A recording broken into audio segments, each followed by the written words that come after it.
In this Google Sheets Lesson 8, the things I'm going to be going over today are inserting symbols, special characters, images, and how to move them around, inserting screenshots. I use that pretty often, drawing, formatting, and copying shapes, WordArt. And then as sort of a side note, we're going to look at if functions because I think they're kind of cool. They just really haven't fit so far in this video series.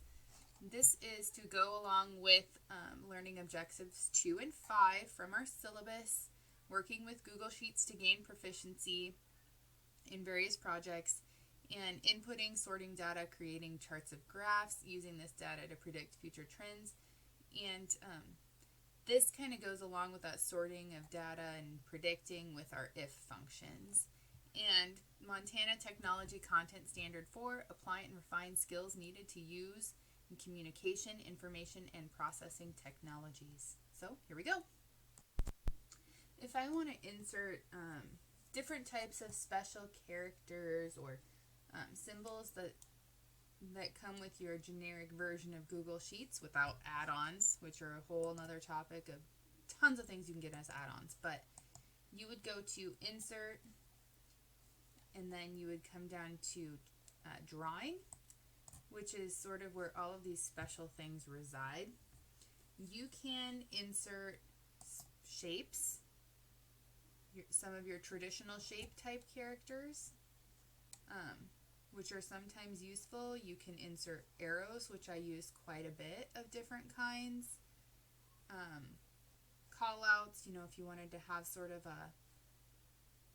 an interesting text box per se to see, or equation type things, which I also use once in a while. So that's sort of where you'd insert them. I'm going to show you how this works. Alright, say I wanted to insert a circle. Now I get this little drawing tool, and I get to make my circle, and I can type in it if I want to.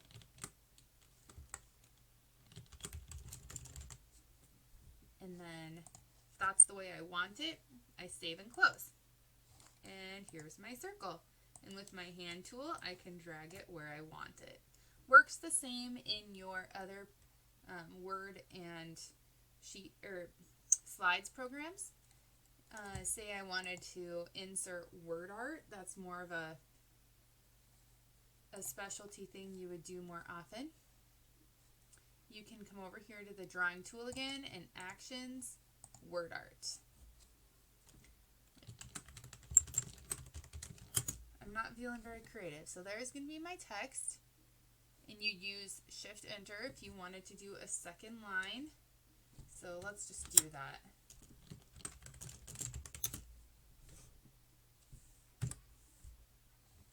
There it created my WordArt.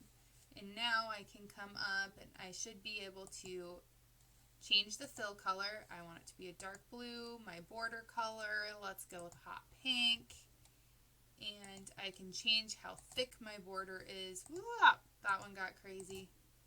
And I could change to have it be dashed instead of solid. And I can change my font type. I like that a lot better. I can make it bold. And after I have my WordArt the way I want it, I save and close. And here it is. I could move that where I needed it on my spreadsheet. Another thing I wanted to show you is how to insert an image. So if I want to take a picture out of my hard drive or out of my Google Drive, I could insert the image, insert image in cell, or I could go over cells. Usually I go over cells because cells are kind of small. So I could upload one from my computer, or I can take one from my Google Drive, which have a lot of stuff in here. Let's see if I can find one. Oh, let's use the Hawk Pride. That'll work. Let's insert it. Here it is. Now it's over cells, which means that it's not linked to one particular cell. I can move it around as I choose. If I would have inserted the image in cell, let me just show you what happens. Let's go from my drive again, and we'll find that hot pride, and we'll insert it. It has to fit within this cell, so notice how small it is. The only way to make that bigger is by changing the size of that cell, right? So it's there. Screenshots. Screenshots are pretty cool. Say I wanted to have a copy of this slide just as a picture on my spreadsheet. I can control and hold the control key and the print screen key, which is usually somewhere near your number pad. It says print screen. Hit those two things, and then perhaps I open one of the ways you can use a snipping tool. You can use paint. I'm going to open up a paint, and then I'm just going to say paste. And everything that's on both screens of my computer right now is pasted on there, including the screenshot of me making this video. So now let's just use my select tool to take just this little slide portion of the picture, and then we'll crop it. There it is. Now I'm going to file, I'm going to save as, we'll just throw it on my desktop with a million other things in a JPEG instead of a PNG, and we'll call it screenshot. Save. There it is.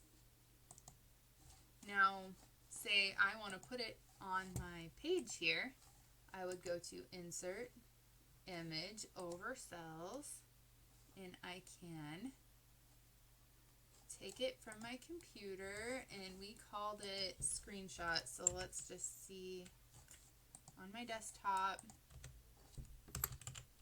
There it is, screenshot.jpg, open. And it inserted this as a picture after I'd already cropped it down to where I wanted it. If I wanted to crop it further, could I? I'm not sure. It doesn't work as well in Sheets. You could do further cropping much easier in Docs or in Slides. And someone watching this will probably tell me that I'm ignorant and it's not that hard, but there it is. I'm looking through the things we said we were going to do today. We did talk about images and inserting special characters, shapes. We did screenshots. We did WordArt. If functions. That's where we get to end this. So I'm actually going to take you back to the quiz 1 through 3 tab of this, and we are going to talk about an if function. I want to create a function that tells me whether each student is passing or failing. Just plain language. So I'm going to type in equals if parentheses. So first thing I need is a logical expression. Here's their current grade. If their current grade is greater than, alligator eats them up, or equal to 60%, then value if true after the comma is going to be passing, and value if false is going to be failing. I'll click on there, parentheses.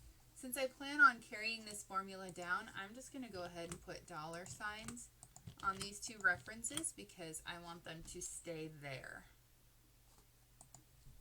Enter. Voila, 85% is passing. Now if I carry this down, all of those with nothing in there are failing. That's funny. So now we can see there are some that are failing. Okay, so then I would say, okay, I gotta call their parents and let them know that they're in trouble, right? That is how if functions work. You can designate something. I could actually say a 1 or a 2. I could make these things, you know, my logical expressions could be a 10 or a 20. They could be whatever, you know, you wanted them to be. I just noted them as a passing and failing. It could be words, it could be numbers. If functions are versatile that way. So that's all for today in this lesson 8. I hope you enjoy this week's assignments.